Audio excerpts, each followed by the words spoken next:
All right, Restoration, welcome to the leftovers. We are late with the leftovers, aren't we? And that's all my fault. It really is. I could go into great detail about why we're late on this, but I think I'll just start preaching and we'll kind of go from there. Like I had promised, we're going to be in Genesis 30, 25 through 43 today because I didn't have time to get through it. Some of these chapters get pretty long. There's a lot of detail to get into, and the main point that we wanted to make this past weekend was we wanted to make sure that Jesus is not just a part of your life. Jesus wants to be your life. And we realized that with Rachel and with Leah and with Laban that, man, Jesus wasn't really a part of their lives. He was a part of their lives, but he wasn't their life. God was just a good luck charm, a little genie. And I think when we put anything in place of Jesus, it becomes a problem. Because anytime we take Jesus off the throne and put something else on it, that's a problem. When we as a church start focusing more on the activity or the activism, the social problems, whatever it is, like you could name all of these issues that are going on today, the moment we start focusing more on that and less on Jesus is the moment the church loses the plot, loses its way. We lose what we're all about. We're supposed to be people following Jesus, not people following a cause. Now, I'm not saying causes are bad. I'm not saying that we shouldn't be involved in the community. In fact, we are. We're very involved in the community, but and we're going to find that out this coming Sunday at Right Brain Brewery at 9:45 a.m. for a 1-year anniversary party with pulled pork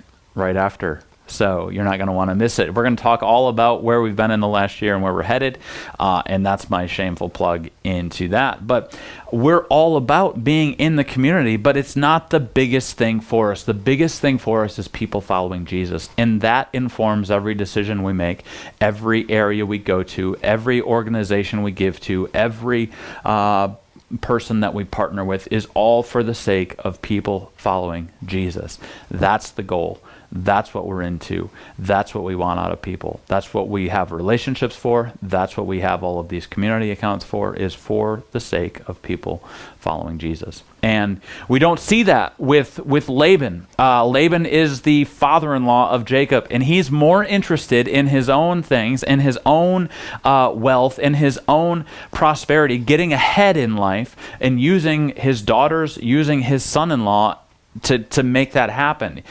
He's keeping Jacob around because he's a good luck charm, basically, for Jacob, and or for Laban. And so we have this guy who is only in it for himself, only wants God whenever it's going to make him look better and provide him something. And that's kind of the basis of his relationship with God. So he's like, not very cool. And so I want to read these verses to you, 25 through 43, and then we'll have a quick application for it, which we've kind of already done, but just another quick application. This story is weird. We didn't have time to get to it because of how weird it is, and I didn't have time to explain it, and it didn't really push the story along with what we were doing on Sunday. So here we go, 25. In chapter 30, verse 25. That was confusing. As soon as Rachel had borne Joseph, Jacob said to Laban, "Send me away that I may go to my own home and country. Give me my wives and my children, for whom I have served you, that I may go. For you know the service that I have given you." But Laban said to him, "If I have found favor in your sight, I have learned by divination that the Lord has blessed me because of you." See, Laban just wanted Jacob around because God was blessing Jacob, and he was getting the rewards of that blessing from Jacob.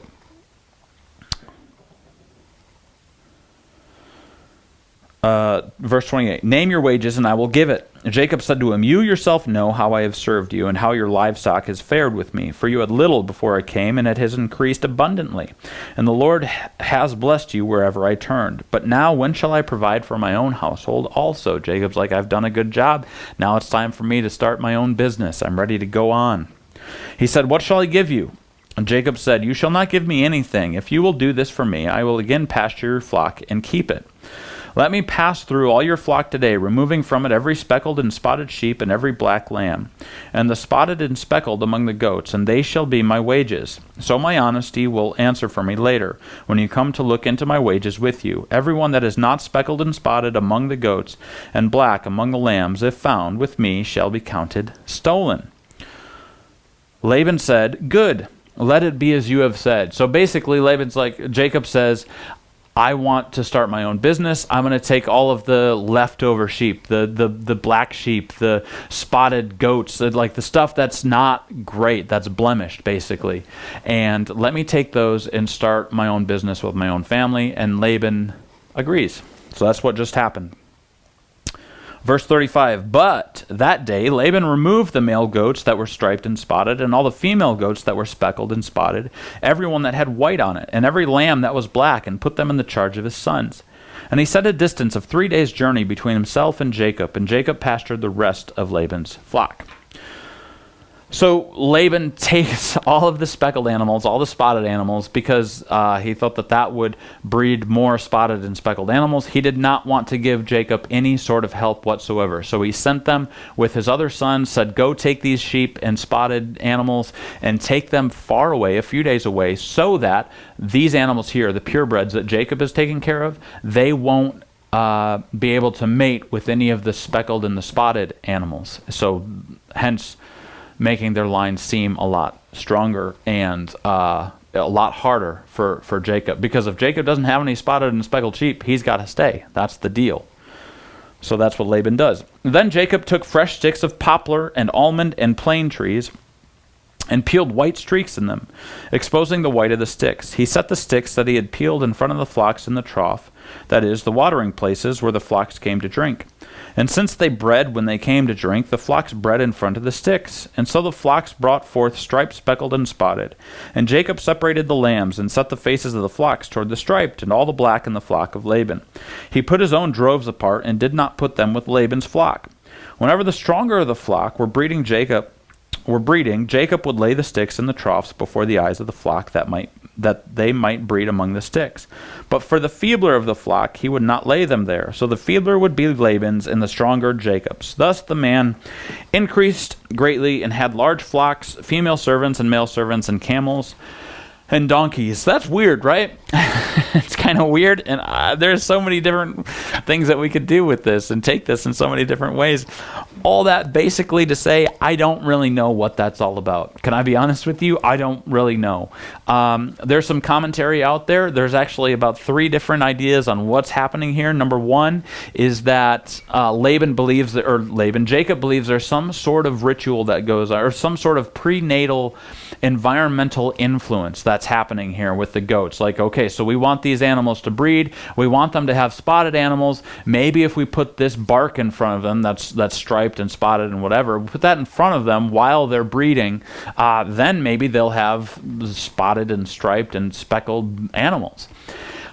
It's an environmental prenatal thing. And in fact, people actually believe this nowadays, and I don't know how true it is. It might not be true. It might be true of whatever, but kids, like, you'll put headphones on the pregnant belly so that, and put Mozart on, right? So like the kid will be really smart or something. I don't know.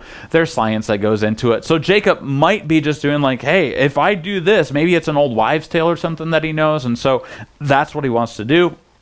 And God is just like, well, if that's what he wants to do, this is going to happen no matter what Jacob does. And maybe God told him specifically to do this. That's reason number 3, or what the commentary number 3 says, is that, well, God just told him to do it. So that's how it does. In fact, in Genesis 31, Jacob tells his wives that, yeah, God told him that he was going to have speckled and spotted sheep, and so maybe Jacob took matters into his own hands. Maybe this is what God told him to do. The other one is that maybe there's some scientific reason that nobody knows about. Like I said, not any of those really fit perfectly, except for it's just what God told him to do. I don't want to get distracted by that, though. The fact is that he had these speckled and spotted animals and was able to go.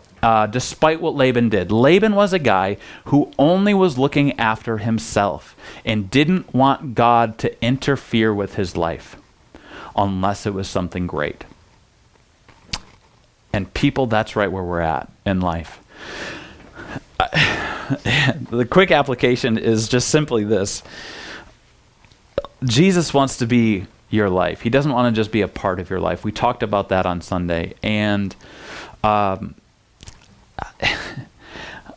whatever, I'll just say it. Like the way that people drive nowadays is so indicative, I think, of our culture, that everybody believes that they're the most important person. Everyone believes that their right is more important than somebody else's right. And we're putting ourselves in the driver's seat, both literally and figuratively, and making sure no one else gets in front of us. We are flying in the face of what Scripture tells us to, and our driving habits is proof of that. I think the way that we drive is a parallel to how we act in life. If you're the type of person that cuts people off in traffic, that has to get around them, even if the lane is ending, you want to get around that person, or you speed up to get past somebody when the lane is ending, or maybe you keep running red lights because you think everybody has to wait for you, you're putting your life in danger, you're putting other people in danger, and you're being I can't say it because this kind of church, but you're being a jerk because you think that you are more important than someone else. Guys, that is classic what Laban is doing, and it's got to stop. And if it's happening in our driving, it happens at the grocery store, if it's happening in these little mundane areas of our lives, what more is it doing with us? How much more so is that infecting us that we're number one, we have it all taken care of, and no one gets in my way? And I'm not talking about people who are not following Jesus. I'm talking about Christians. What are we doing? It's not just about driving, but we're not letting Jesus be our life. We just put him in there whenever it feels right. Whenever it's good for us to put Jesus in there, we'll put him in there. If it fits our narrative, if it fits our lifestyle, then maybe we'll let Jesus in. Man, I'm not going to speak for Jesus because I imagine, though, and I don't have to imagine because he says it in Revelation to the church in Laodicea. He says, you're lukewarm. I want to spit you out of my mouth. You're neither hot nor cold. You're just lukewarm.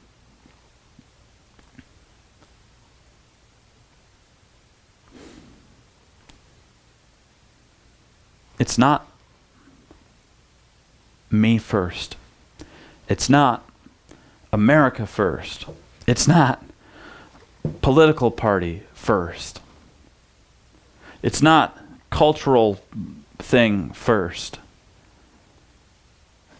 It's Jesus first. And that should infect every other area of our lives. So are you going to let him be over your life? That's it. That's leftovers. I know it's a little bit heavier, but that's what I got. So, thank you. We will see you Sunday at 9:45 for our 1-year anniversary party. We're looking forward to it. We're excited, and we will talk to you later. And drive better.